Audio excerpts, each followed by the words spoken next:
São João, capítulo de número 20, a partir do versículo de número 19. Todos acharam? Ninguém achou, né? Chegada, pois, a tarde daquele dia, o primeiro da semana, e cerradas as portas onde os discípulos, com medo dos judeus, se tinham ajuntado, chegou Jesus e pôs-se no meio e disse-lhes: paz seja convosco. E dizendo isso, mostrou-lhes as mãos e o lado, de sorte que os discípulos se alegraram vendo o Senhor. Disse-lhes, pois, Jesus outra vez: paz seja convosco. Assim como o Pai me enviou, também eu vos envio. E havendo dito isto, assoprou sobre eles e disse-lhes: recebei o Espírito Santo. Aqueles a quem perdoardes os pecados, lhes são perdoados, e aqueles a quem os retiverdes, lhes são retidos. Ora, Tomé, um dos 12, chamado Dídimo, não estava com eles quando veio Jesus.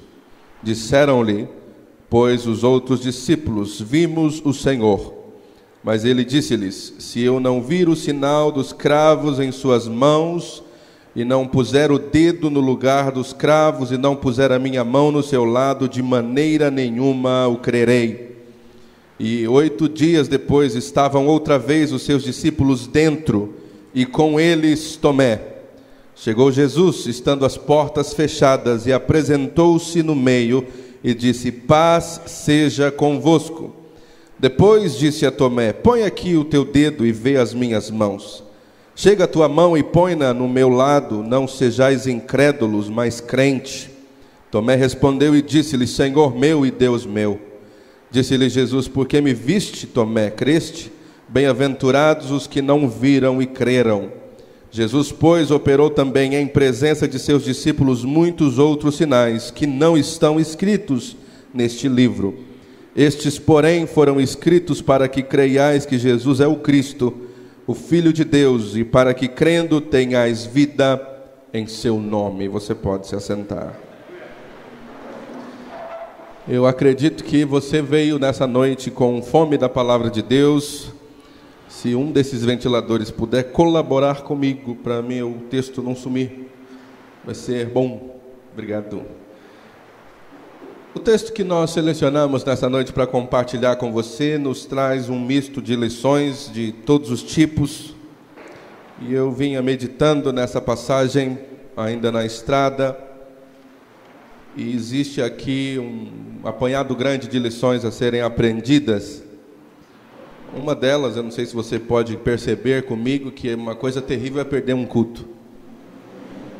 Perder um culto é complicado demais, porque depois, quando você volta 8 dias mais tarde, a mensagem é direto para você, como foi para Tomé. Estou pregando já, tá?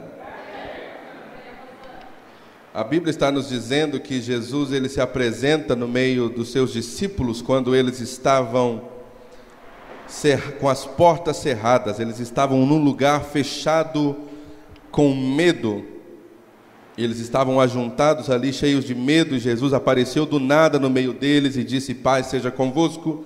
Jesus disse: paz seja convosco uma segunda vez, no versículo 21, e Jesus disse: paz seja convosco no segundo culto, que nosso irmão Tomé estava presente. E Jesus pregou para ele, disse: vem cá, você não estava no culto anterior, mas eu sei que o que você precisa é isso. Põe a mão aqui do meu lado, dá aqui o teu dedo, veja as minhas mãos e veja se você não tem sido incrédulo. Eu quero que a partir do versículo 19 nós sejamos capazes de entender algumas coisas que estão se repetindo no corpo de Cristo nos dias de hoje. A princípio, nós entendemos que Jesus andou com seus discípulos por um tempo de cerca de 3 anos e meio, ensinando, curando, levantando os enfermos, ensinando eles, porque discípulos são alunos. Ele era o mestre desses homens e ele os ensinou como agir na ausência dele. O tempo todo da preparação daqueles discípulos, foi um treinamento para a ausência do mestre. De vez em quando Jesus se ausentava deles e eles não conseguiam realizar uma tarefa ou outra, e Jesus às vezes ficava cheio de ira e perguntava para eles: até quando eu vou ter que aguentar vocês que estão comigo, andam comigo e não aprendem a lição que deve ser aprendida? E Jesus, com frequência, ensinando os discípulos, ele começou a falar sobre a importância dele ir, dele ser sacrificado no Calvário, ser levado pelos homens a Jerusalém, ser julgado, ser condenado, ser morto e voltar a partir do terceiro dia. E os discípulos, eles estavam muito focados no desejo de falar para o mestre não ir, não era tão importante, até o ponto em que o próprio Pedro chama Jesus de canto e fala: não, isso não pode te acontecer, não vai te acontecer. E aí Jesus tem que chamar um discípulo dele de Satanás: para trás de mim, Satanás, eu não tenho parte com isso aí não, porque você não pode me impedir de cumprir com o meu propósito. E nós percebemos que quando os discípulos estão fechados num lugar com medo, nós entendemos que a primeira razão do medo desses discípulos foi a falta de atenção às palavras de Jesus. E eu tenho que dizer para você que o seu medo e a sua ansiedade não é outra coisa senão não ouvir a palavra. Com amor, sem amor, com jeitinho, sem jeitinho, com óleo, sem óleo, o pastor prega a palavra de Deus para você com frequência, ou qualquer outro irmão que venha ministrar a palavra para você. Algumas vezes você vem ouvir a palavra porque você está precisando, outras vezes você finge que está ouvindo, e outras vezes você só está de corpo presente. Mas a questão é que um momento vai chegar na sua vida no qual tudo que você vai querer fazer é se trancar num lugar com medo da sua realidade. Outros de nós vão se trancar com medo do que o mundo possa dizer ao nosso respeito, outros têm medo da família, outros têm medo de amigo. Nós nos trancamos num lugarzinho chamado nós mesmos, dentro do nosso coração, e nós evitamos aparecer. E quando eu digo aparecer, não surgir num ambiente público, mas nós evitamos ser quem devemos ser, porque nós estamos cheios de medo, e a única coisa que confere medo para nós é a ausência da paz de Cristo. É a ausência do conhecimento de Deus e da sua palavra. Fala para mim que eu estou mentindo. E nós percebemos que é neste dia em que Jesus ressurge, o primeiro dia da semana, que os discípulos rapidamente se trancaram num lugar com medo do que os judeus que mataram a Jesus pudessem também fazer com eles, sendo eles cristãos, sendo eles imitadores ou discípulos de Cristo. O conceito ou o nome cristão ainda não havia sido dado aos discípulos, porque foi dado pela primeira vez em Antioquia. Foi assim que o crente foi conhecido, aqueles que seguiam a Cristo, mas eles eram discípulos. Se você se lembra, quando Pedro negou a Jesus, alguma coisa nele identificava, ou, como eu posso dizer, fazia as pessoas deduzirem que ele andava com Jesus. Então eles, logo sabendo que qualquer movimento deles por aí, andando pelas comunidades, seria muito fácil para as pessoas os identificarem, e eles se esconderam num lugar. Mas é muito importante que você saiba que, assim como os discípulos, o Jesus que morreu, foi sepultado e ressurgiu ao terceiro dia, ele não fica alheio a situação alguma no que diz respeito a quem é discípulo dele.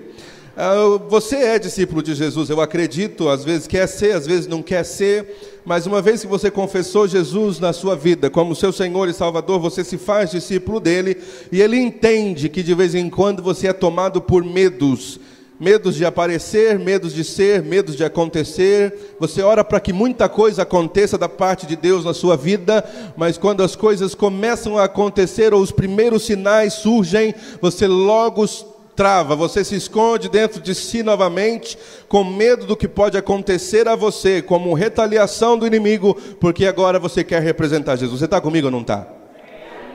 É melhor que esteja. E a Bíblia está nos dizendo que Jesus se coloca no meio deles, e Jesus profere 3 palavras, pelo menos para nós no português são essas palavras: paz seja convosco. O que é que uma pessoa temerosa precisa mais do que paz? Às vezes nós acreditamos que, porque Deus está conosco, nós jamais seremos confrontados por medo de qualquer tipo, o que não é verdade, porque nós mesmo tendo Jesus, sendo homens corajosos, mulheres corajosas, isso não quer dizer que o medo não tente nos afrontar. Na verdade, coragem não é a ausência do medo, mas é a capacidade de lidar com ele mesmo em meio à sua circunstância. Então, Jesus, antes de ir, disse: eu deixo-vos a paz, a minha paz vos dou, não dou a paz como o mundo dá. Agora, ao retornar, Jesus ele está dizendo, falando sobre discípulos temerosos, ansiosos, que tremem, batem os queixos com medo do povo. Paz seja convosco. E a pergunta que eu faço para você é: você não está precisando dessa paz? Talvez você tenha sido ensinado a cumprimentar o seu irmão na igreja com a paz do Senhor. Mas você já se encontrou num dia em que você diz a paz do Senhor, irmão, só para cumprir com o protocolo, mas você não tinha paz nenhuma dentro de si, muito menos para dar para outra pessoa? Não é pecado, porque de vez em quando isso acontece com qualquer pessoa, uma vez que nós permitamos o espírito de medo, ou o espírito do mundo, ou o espírito de incredulidade, ou a carne habitar em nós por um minuto sequer. Ela vem e ela tira de nós aquilo que é mais precioso que o Mestre deixou para nós como seu povo. Paz seja convosco. Essa paz ela vem em primeiro lugar para nos dar equilíbrio emocional, porque nós somos pessoas com um poder de fogo muito grande. Quando eu digo isso, pode ser fogo pentecostal e pode ser fogo no que diz respeito à nossa guerra. O apóstolo Paulo, em 2 Coríntios, capítulo 10, versículo 4, ele diz: as armas da nossa milícia, ou as armas da nossa guerra não são carnais. O que quer dizer que, enquanto nós não desenvolvermos autoconhecimento sobre quem somos em Deus e sobre o que podemos fazer em Deus, nós seremos sempre colocados na parede por inimigos que são menores do que nós, por circunstâncias que são menores do que nós, por experiências que são menores do que nós. Nós seremos acuados, não porque não temos poder, mas porque nos falta paz. E geralmente pessoas que não têm paz, elas não conseguem lidar com pressão. Ela não consegue desenvolver seu trabalho direito, ela não consegue desenvolver seus talentos, ela não consegue ser quem Deus quer que ela seja, porque ela acredita que o mundo a pressiona, as pessoas pressionam, a família pressiona, a igreja pressiona. Na verdade, a pressão sempre vai existir. Pressionaram Jesus, pressionaram a Pedro, pressionaram aos discípulos, a Paulo, pressionaram a Jonas, todo mundo foi pressionado, e todo aquele que profere o nome do Senhor será pressionado. A pergunta é: será que há paz dentro de nós suficiente para enfrentarmos a pressão que o mundo vai colocar? É importante nós entendermos uma coisa, que essa paz que Cristo dá, ela não quer dizer necessariamente que há uma ausência de guerra. O contexto que o mundo político, que as nações ou que qualquer agrupamento militar tem de paz não há guerra. Então nós olhamos para a nossa nação e nós dizemos: o Brasil é um ótimo país onde vivermos, porque é um país que não tem guerras. Tivemos a primeira, tivemos a segunda, você não viu e eu também não. A terceira não sabemos se podemos participar dela, se estaremos nela ou não, mas o Brasil é um país de paz. Aí eu pergunto: será que o país no qual vivemos é um país de paz assim, só porque nós não vemos guerra como nós vemos no Oriente Médio, por exemplo? Será que existe algum nível de guerra na nossa nação? Será que existe algum tipo de luta desenfreada dentro das igrejas, dentro dos lares, dentro dos palácios dos governos? Será que existe guerra no Brasil ou não? Você sabia que existem pessoas morrendo no Brasil por questões ínfimas? Por R$5 e por R$7 uma pessoa morre. E você diz que nós não estamos vivendo em guerra. O fato principal aqui nós temos que ser a igreja que recebeu a paz de Cristo, mas não para fazermos paz com o mundo, como você tem sido convidado a fazer. Existe um ajuntamento de homens chamados de Deus, com outros líderes religiosos que acreditam, e eu perdi a palavra, alguém me ajuda, na juntar as religiões, qual é o nome disso? No ecumenismo, nos reunirmos em prol da paz. Eu pergunto, se a paz ela vem de Cristo, e Cristo é Espírito, e a igreja de Cristo é Espírito, como é que pode haver paz na imagem, na figura, na ideia, para a televisão ver, quando no reino espiritual é impossível haver aliança das trevas com a luz? É impossível. E é por isso que Jesus não vem dizer, paz seja com o mundo, paz para com o mundo. Ele diz, paz seja convosco. Convosco quem? Com os discípulos, com aqueles que pertencem a Ele, aqueles pelos quais Ele morreu, deu sua vida, derramou o seu sangue.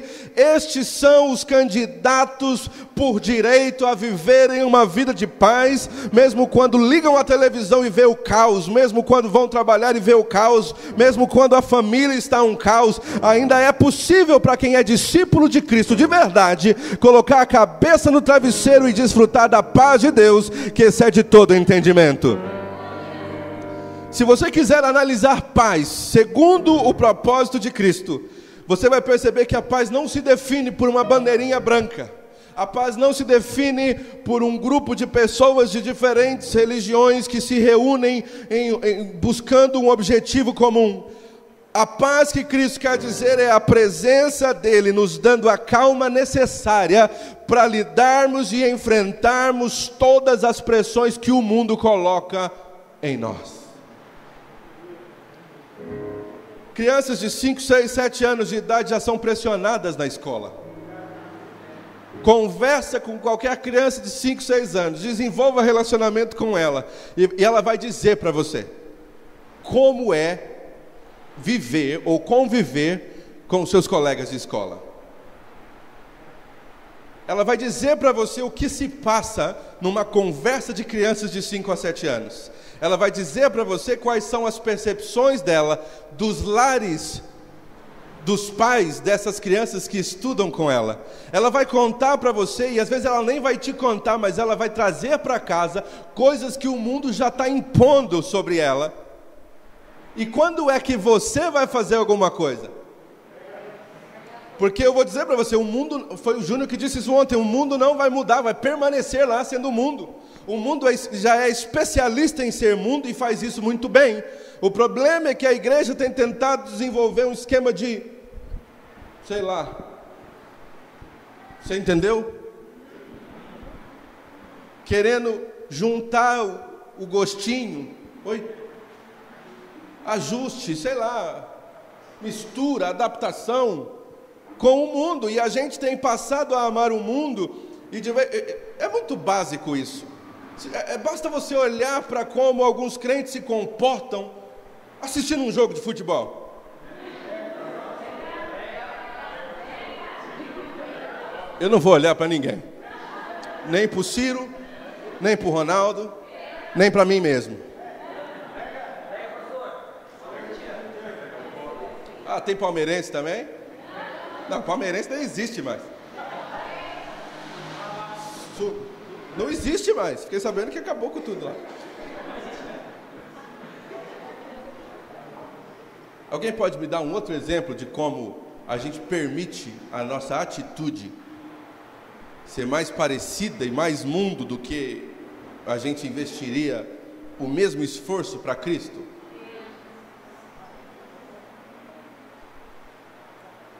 Posso chegar mais onde eu tenho que chegar? Estava todo mundo feliz demais no casamento do Zé Nelson. Inclusive eu. Se eu não saio dali, eu ia prestar. A gente aproveita um momento para extravasar, mas raramente a gente quer extravasar por Jesus. E a gente aprendeu isso aonde? Na igreja ou no mundo? Obrigado pela resposta.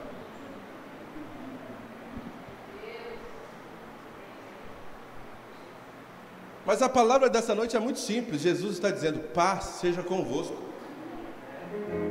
Vocês estão comigo ou ouvindo o pregador do lado? O pregador do lado não está pregando agora para você não, né? Paz seja convosco. Significa influência de Cristo em mim, em qualquer ambiente que eu entrar. Significa que eu sou de Cristo na igreja, o mesmo de Cristo que eu sou na igreja, eu sou no açougue, eu sou na padaria, eu sou em casa, eu sou no emprego, eu sou na escola, eu sou estável. Você conhece alguém que é crente só na igreja? Irmão, hoje está tão difícil, está difícil ser crente na igreja.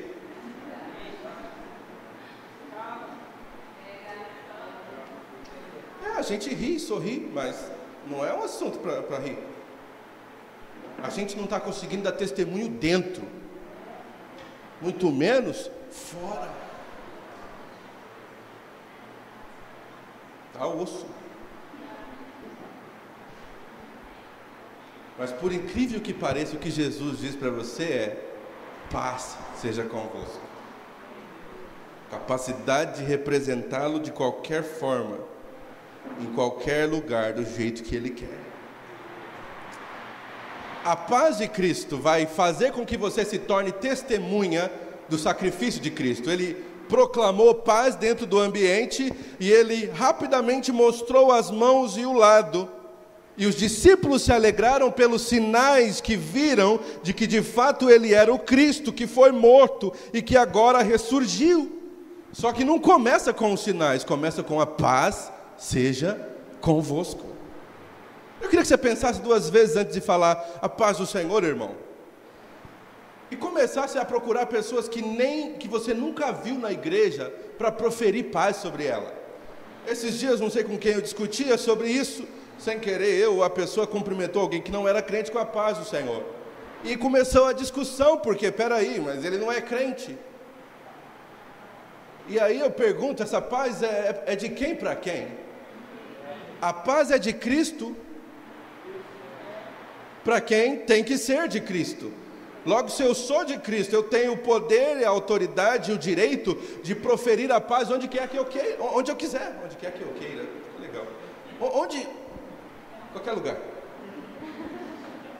Paz seja convosco. Eu ouvi uma história há um tempo atrás sobre um rapaz que havia ficado endemoniado e ia e voltava o espírito dele, coisa e tal, e um determinado crente foi descobrir de onde é que estava vindo essa raiz desse espírito dentro dele. E aí ele chegou até, descobriu, ele seguiu o rapaz, chegou que era um templo de Umbanda.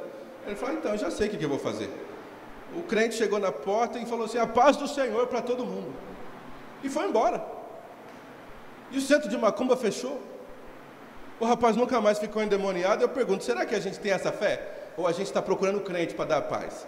E eu pergunto, como é que você identifica um crente hoje nos nossos dias? Fala para mim.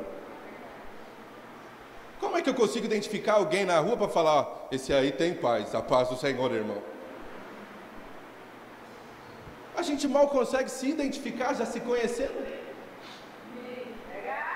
Identificar quem não conhecemos, se tem Cristo ou se não tem, é ainda pior. Então é melhor você absorver essa paz de Cristo e começar a distribuir dessa paz para quem quer que seja, onde quer que você esteja, sem procurar saber qual é a origem, se o fulano é ou se o fulano não é. O importante é que você é, e você não pode ficar trancado no quartinho como os discípulos com medo do que vai acontecer. Porque se você ama a Cristo, você não pode ter medo de ser um cristão e abrir a boca e dizer que é. Porque a minha Bíblia diz que o verdadeiro amor lança fora todo medo.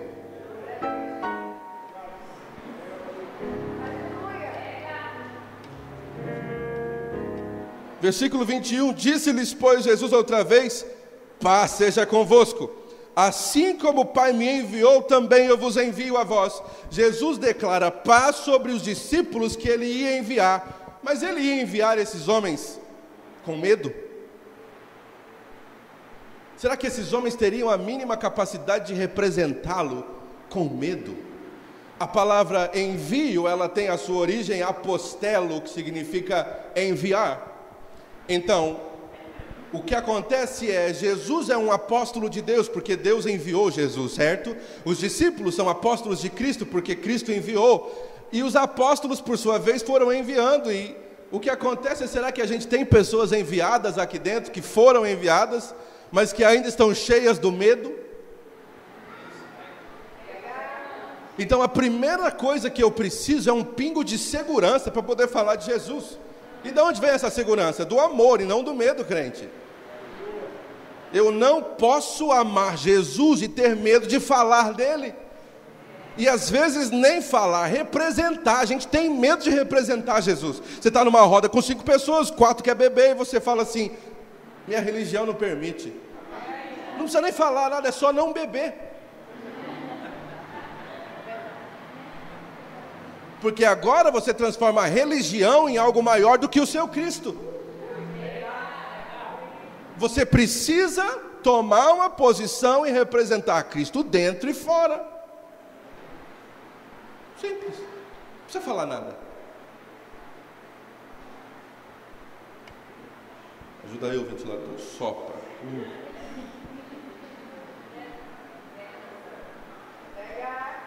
Paz seja convosco. Assim como o Pai me enviou, eu também vos envio. Havendo dito isto, assoprou sobre eles e disse-lhes: recebei o Espírito Santo. Agora Jesus começa a ir um pouco mais fundo na sua cirurgia, porque é uma cirurgia que ele está fazendo, algo espiritual, algo extraordinariamente que impossível de se compreender pela carne, porque os discípulos estão, em primeiro lugar, tudo começa diferente. Eles estão cheios de medo, trancados num lugar. Jesus aparece do nada. Jesus profere paz sobre eles. E aí Jesus profere paz de novo e diz: recebei o Espírito Santo. Porque eles têm que receber a paz para serem enviados, mas ao serem enviados, eles não podem ir no espírito do mundo, eles não podem ir na carne, eles precisam ir no único que é capaz de transformar um homem comum num homem incomum, um homem natural num homem sobrenatural, e um homem ordinário num homem extraordinário. Quem é que faz isso? É o papel do Espírito Santo melhorar sua performance. Sorria para Jesus, Samuel. É o papel do Espírito Santo fazer com que os seus resultados sejam incrementados, para que as pessoas não possam ver você nos seus resultados. Sabe aquela perguntinha do mundo: como é que você consegue? Essa é a resposta: o Espírito Santo. Porque da carne, da vontade própria, ninguém consegue fazer nada para Deus. É aqui que a sua mente tem que ficar livre. De vez em quando você se pega sofrendo, chorando, amargurado, entristecido, quase desistindo da casa de Deus, quase desistindo de Deus, porque você não está conseguindo melhorar. Crente, não é o seu papel se melhorar.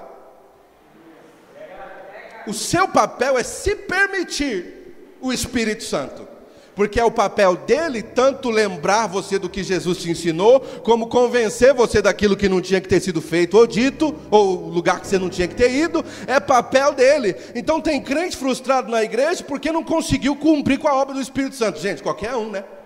Até eu me frustro, não é meu papel.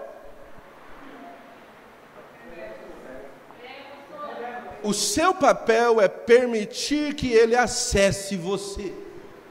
É aí que você está falhando. Você acredita que consegue resolver por si mesmo. Você não dá tempo para a palavra de Deus, você não dá tempo para a oração. Você vem para a casa de Deus, mas você conversa 2/3 da mensagem. E aí você ainda quer que coisas sobrenaturais aconteçam, que você tenha um desempenho melhor que em 2012. Desculpa, não vai rolar.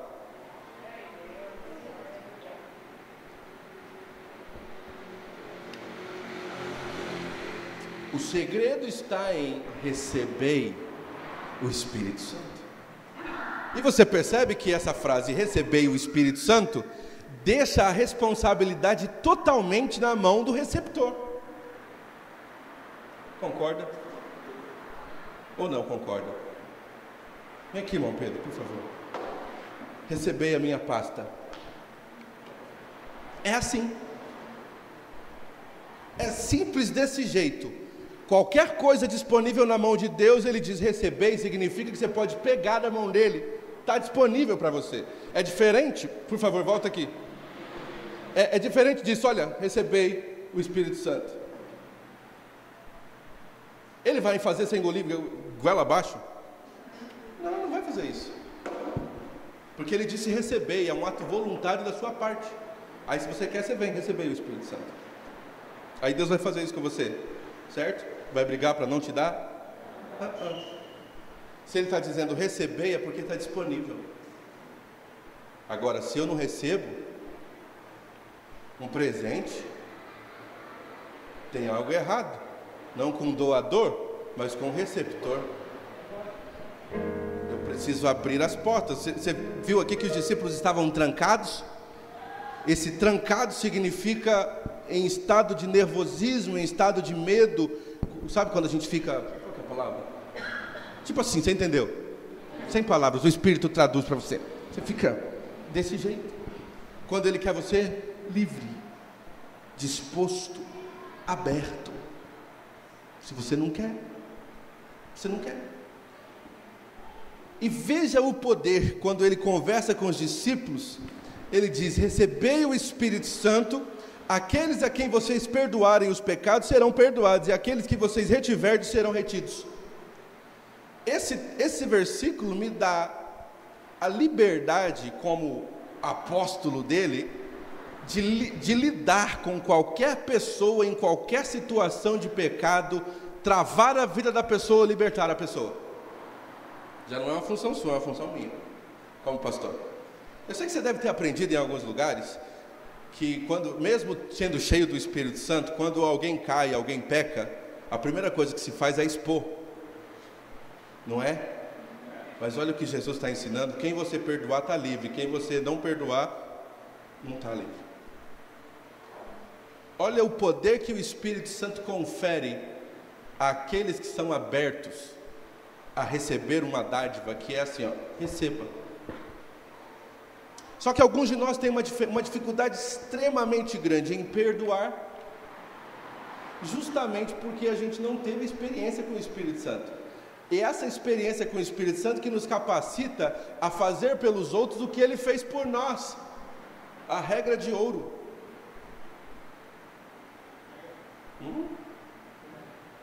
Nós, ao invés de recebermos o Espírito Santo, nós recebemos um outro Espírito, que é o Espírito da acusação. E a gente está sempre dizendo para alguém o que ele fez de errado. A gente está sempre apontando o dedão na cara das outras pessoas. Você não foi chamado para isso. Você foi chamado para receber o Espírito Santo e desenvolver um espírito de amor tão grande, que você entende o seu papel de perdoar pecados, de libertar pessoas, ao invés de prendê-las. E o espírito de manipulação entrou na igreja de tal forma, que a gente adora ter gente na nossa mão. A gente não cuida nem da nossa vida, mas está com o João aqui, ó. Vai cuidar da sua vida em nome de Jesus.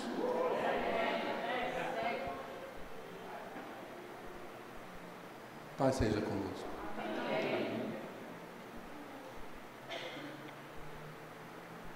Tomé, um dos 12, chamado Dídimo, não estava com eles quando veio Jesus. E eu vou encerrar daqui a pouco nesse texto, tá? Daqui a pouco, não é agora. Você já ficou alegre? Daqui a pouco. Tomé não estava com eles. É um problema muito sério quando você perde uma única reunião na qual Jesus se manifesta para trazer uma palavra, como essa de hoje. Daqui uma semana você vai desenvolver uma atitude, você vai fazer uma coisa que o fulano que não estava no culto de hoje não vai entender. E ele vai questionar, ele vai falar: se eu não ver com os meus olhos que a terra há de comer, eu não acredito, porque faltou no culto. Foi o que aconteceu com o irmão Tomé. Os discípulos estavam reunidos com medo, e ele não conseguiu compartilhar nem do medo dos irmãos. Não conseguiu ter medo junto. Talvez ele era o corajoso da turma, mas sendo o corajoso da turma, ele tinha que estar com os temerosos. Você concorda comigo? Ele tinha que estar dizendo: não, gente, ele vai voltar, ele disse que ia voltar. Ele não estava nem junto. Aí Jesus se manifesta. Jesus se apresenta no meio dos discípulos, profere paz, o povo vê as marcas na mão dele, no lado dele, e creram. Olha o versículo 25. Disseram-lhe os outros discípulos: vimos o Senhor. Mas ele disse: se eu não vir o sinal dos cravos em suas mãos, e não puser o dedo no lugar dos cravos, e não puser a mão no lado, de maneira nenhuma crerei. Agora o que acontece? Ele fica por 8 dias com a cabeça assim, ó, a mil. Porque as mulheres disseram, os discípulos disseram, começou um zum na cidade, só que da boca dele saiu o quê? Eu não vou crer de jeito nenhum. Ele definiu que não creria enquanto não visse. E por incrível que pareça, Jesus ele se esconde de Tomé por 8 dias. Jesus ele adora se esconder dos incrédulos, daqueles céticos que são crentes há 40 anos, mas não creem em nada que Jesus pode fazer. O irmão está dando testemunho, olha, Deus fez uma coisa na vida do irmão, ele melhorou, já não é aquela pessoa de, você está brincando comigo? Eu só acredito vendo. E Deus parece que de propósito vai separando a pessoa, para a pessoa nunca ver o que Deus fez. As outras pessoas vão continuar vendo os resultados do que Deus fez, mas o incrédulo fica cada dia mais distante dos feitos de Deus. Não sei se você já se viu numa posição como essa, de falar que não crê, e Deus, ao invés de fazer para você crer, Ele deixou você longe, e as coisas vão acontecendo e você não está nem sabendo, porque Deus se afasta dos incrédulos. É a fé que aproxima Deus dos que creem. Se eu não vir o sinal, eu não vou crer. 8 dias depois, estavam outra vez os seus discípulos dentro, e com eles Tomé. Chegou Jesus, estando as portas fechadas, e apresentou-se no meio dele e disse: paz seja convosco. Põe aqui o dedo, Tomé, e vê as minhas mãos. Chega a tua mão e põe-na no meu lado. Não sejas incrédulo, mas crente. Tomé respondeu e disse: Senhor meu e Deus meu. Disse Jesus: porque me viste, Tomé, creste? Bem-aventurados que não viram e creram. É aqui que Jesus deixa para você um convite sobrenatural. Se você puder, ou se você ansiar por ser chamado de bem-aventurado pelo próprio Cristo, você tem que parar de querer ver e começar a crer, porque a crença é a fé que vai trazer à existência o que ainda não é. E isso diz respeito à sua vida, às suas atitudes. Isso diz respeito à melhoria que você quer ver na vida do irmão da direita ou da esquerda. Porque de vez em quando você ama o irmão, outro dia você quer odiar o irmão. Isso não é de Cristo. Essa instabilidade emocional sua.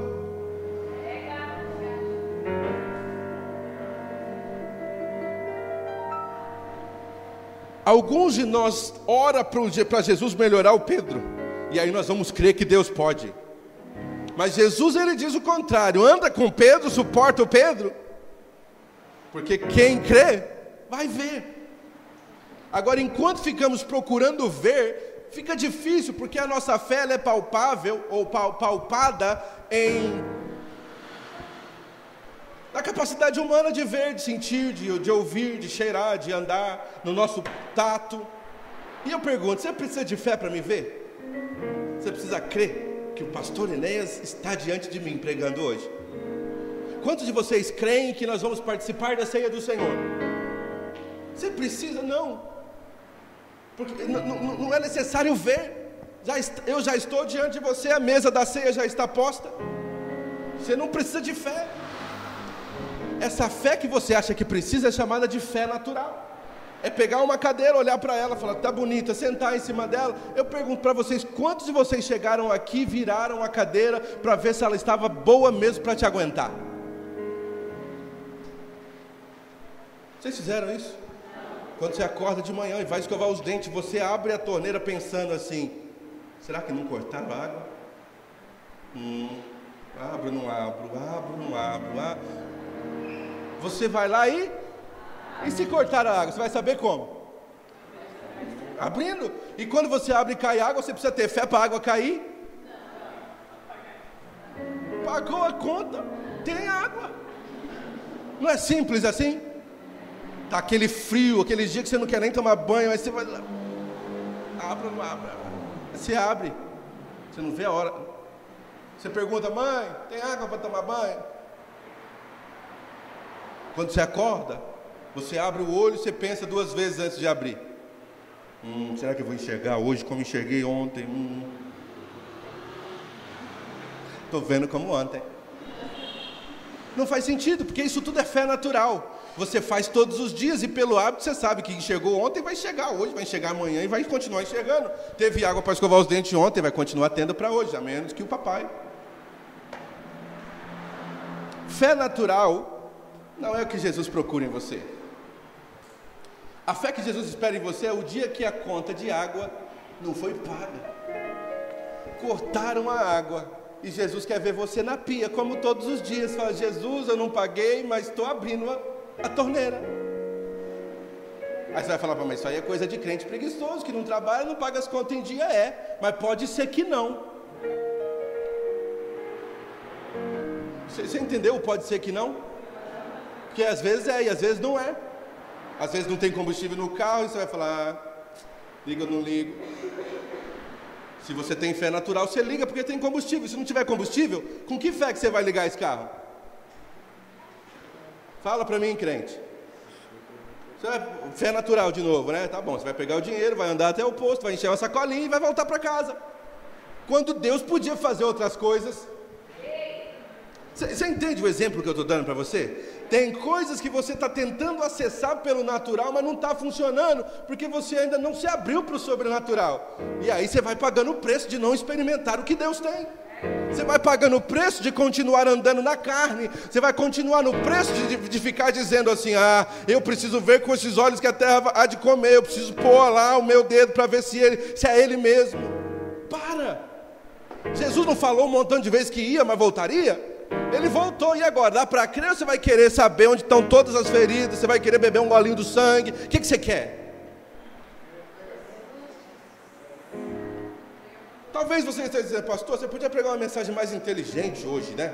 Um negócio mais rebuscado, afinal é Santa Ceia. Desculpa. Se eu não pregar a fé, que é a maior loucura, se eu não pregar o evangelho, que é a maior loucura, eu não posso pregar outra coisa. Porque o fato de eu estar aqui em cima é por causa da loucura da pregação. O fato de você estar aí embaixo é por causa da loucura da pregação. O fato de você, com todos os seus pecados e todas as suas tendências, estar indo rumo a Deus, é por causa dessa loucura. Que um dia você creu o suficiente que Ele podia te salvar, mas agora não quer crer que Ele pode te curar. Eu não entendo sua fé. Eu não consigo entender que você consegue falar: um dia eu vou morar no céu, mas não consegue abraçar o João, que também quer ir para lá.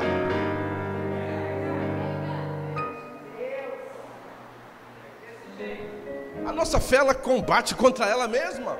Doida.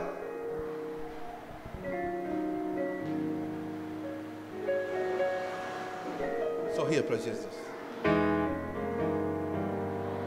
A gente precisa alinhar nossa boca com o nosso coração, confessar o que cremos e parar de falar coisas diferentes do que a fé diz. Jesus, ele conversa com os discípulos, ele mostra para os discípulos a importância de crerem antes, não depois, que depois não precisa mais. Depois que Tomé colocou as mãos e viu as mãos de Cristo e recebeu a mensagem de não ser incrédulo, mas crente, Jesus termina dizendo: olha, bem-aventurados aqueles que não viram e creram. Olha o verso 30, Jesus, pois, operou também em presença dos discípulos muitos outros sinais que não estão escritos neste livro. Estes, porém, foram escritos para que creiais que Jesus é o Cristo, Filho de Deus, e para que, crendo, tenhais vida em seu nome. Então a razão de eu pregar para você a palavra de Deus, aquilo que parece ser louco, aquilo que parece ser impossível, é porque você precisa ter vida no nome de Jesus. Se você não receber a vida que há no nome de Jesus, você não vai receber vida em lugar nenhum. Coloque-se em pé, por favor. Paz seja convosco, paz seja convosco e paz seja convosco. Deus sempre vai permitir você entrar numa situação na qual a paz dele que está em você vai atingir uma outra pessoa. Me lembro o dia que eu fui visitar a irmã Neia no hospital, tinha uma outra moça no hospital, no mesmo quarto que ela, no leito do lado. A moça tinha perdido o bebê num evento na noite anterior, se eu não estiver enganado, uns dias antes. E eu poderia, chegar dentro do quarto e orar pela Neia e falar paz para você, Neia, e ir embora? e alguém deitado na cama esperando Jesus se manifestar para ela? Na verdade, eu quero crer que a Néia foi Jesus para ela muito antes de qualquer outra pessoa ir visitá-la e levar Jesus. Porque se ninguém tivesse ido visitar a Néia tinha que ter sido Jesus e ponto final. Talvez você ia falar, mas ninguém veio me visitar, Jesus não veio me ver, e aí o Jesus que está em você visitou a pessoa que estava na cama do lado? A gente quer reclamar pelas coisas que nos faltam, mas a gente não consegue celebrar pelas coisas que nos sobram, a gente nem sabe o que sobra.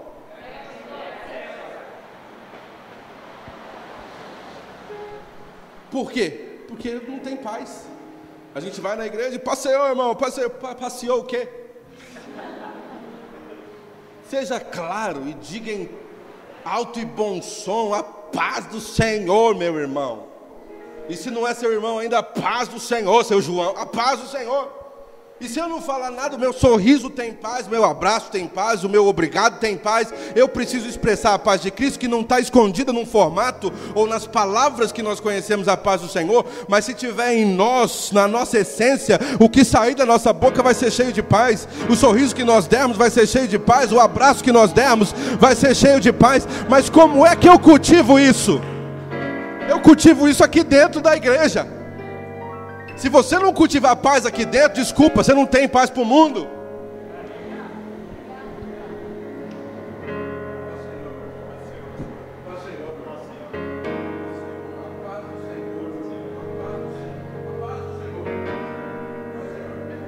Paz do Senhor. Diga a paz do Senhor para o seu irmão.